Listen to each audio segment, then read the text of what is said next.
কি বন্ধুরা, রেসিপিটি দেখে জিভে জল আসছে?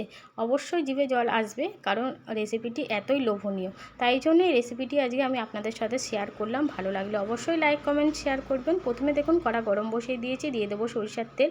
এবার আগে থেকে কিন্তু ধুয়ে পরিষ্কার করে রাখা লবণ হলুদ মাখানো ভোলা মাছগুলো আমি কড়াতে দিয়ে দিলাম। একে একে সব মাছগুলো দিয়ে উল্টে পাল্টে কিন্তু খুব ভালো করে লাল লাল করে ভেজে নেব। মাছগুলো ভাজা হয়ে গেছে, মাছগুলো এবার তুলে নেব। ওই তেলেই দিয়ে দেবো ফোড়নে গোটা জিরে। এবার একটা বড় সাইজের পেঁয়াজ কিন্তু দিয়ে দেবো। পেঁয়াজগুলো কিন্তু গোল্ডেন ব্রাউন করে ভেজে নেব। এবার দিয়ে দেবো এর মধ্যে আদা রসুন এবং কাঁচা লঙ্কা বাটা। খুব ভালো করে কিন্তু মশলাটা কষিয়ে নিয়েছি। এবার দেবো একটা বড় সাইজের টমেটো, দেবো ধনে গুঁড়ো, জিরে গুঁড়ো, হলুদ গুঁড়ো, বেশ অনেকটা কিন্তু লঙ্কার গুঁড়ো দিয়ে খুব ভালো করে কষিয়ে নিয়ে পরিমাণ মতো লবণ দেব। এবার দেখুন গ্রেভি করার জন্য দিয়ে দিয়েছি পরিমাণ মতো জল, ওপর দিয়ে ধনেপাতা কুচি ছড়িয়ে দিয়েছি।